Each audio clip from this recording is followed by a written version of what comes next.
Mercedes Cabral at ako po ang gumanap bilang Vice Mayor Gwen. Teban ang tawag sa kanya. Pwede ba namin siya makita? Mga anak kayo ni Teban? Hello, Mayor! Si Vice Mayor Gwen, masasabi ko na siya yung tipo ng politiko siguro na gustong gawin ng maayos as much as possible yung trabaho niya. Marangal siya na tao and she wants what's best for her community. And sinisigurado niya na nasa-serve niya ng maayos yung komunidad at yung mga tao na nasasakupan nito. Obviously, meron siyang a bit of like a clash towards the mayor, Mayor Rose Chen, which is portrayed by Miss Cherry Pie Picache.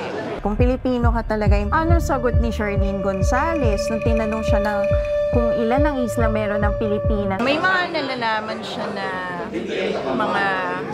may mga ginagawa under the table or illegal, pero wala siya masyadong pruweba para magamit ito against sa mayor.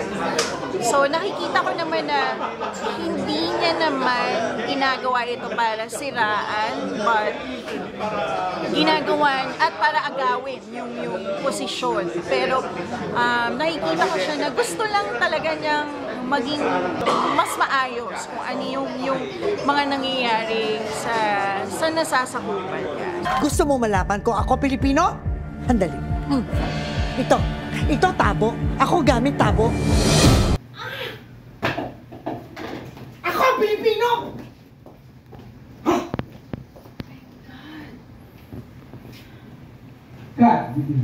I can say na good politician si Vice Mayor.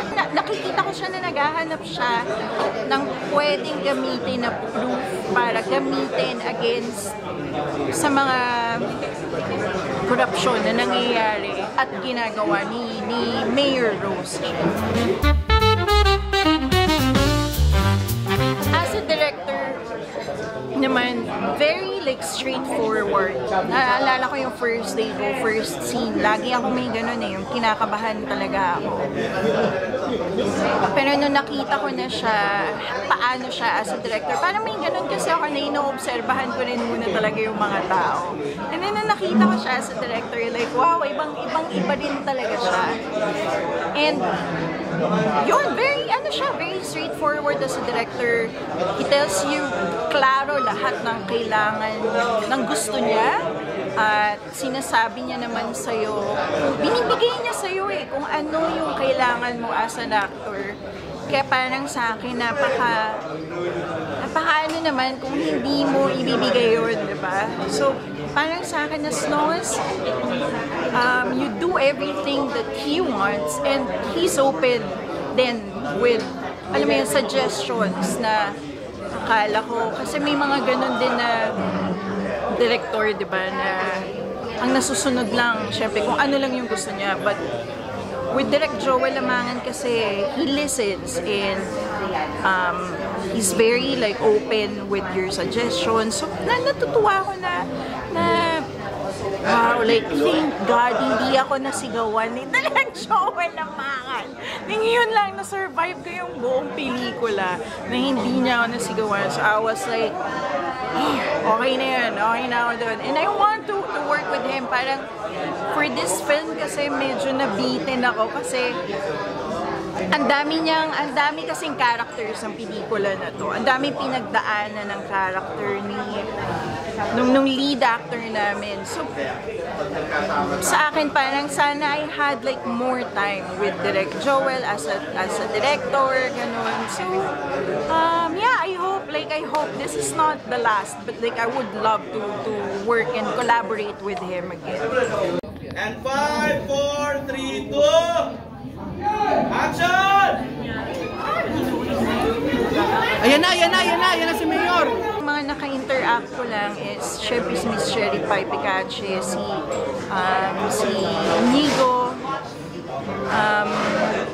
So, hindi ko lahat naka-interact. But, yung mga naka-interact ko, parang yung naging komportable din ako agad. Kasi, alam kong professional itong mga actors na to. And, hindi lang sila, may reason bakit sila yung pinili din ni Direk Joel Amangan.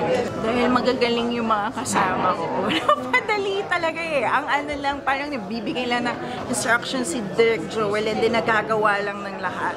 Nang maayos. Ang sarap lang. Like, ito yung mga times na na-enjoy ko yung trabaho ko, na-appreciate ko yung trabaho ko. At the same time, na-appreciate ko yung mga co-workers ko kasi napapadali nila eh, kasi magagaling sila. So, yun yung masasabi ko. And I am grateful to be working with these people kasi may mga natututunan din ako sa kanila eh. And it just, masarap lang ng feeling kasi bilang aktor, pagka nagagawa nyo ng maayos yung eksena. And lahat ng eksena na ginawa namin, ay nagawa namin lahat ng maayos. So, I'm really, really excited to see this film talaga. Tay mo bayani. Mainti ng ulo. Parang dilubyo. Tay! Maghintay kayo. Dahil makikita niyo kung sino ako.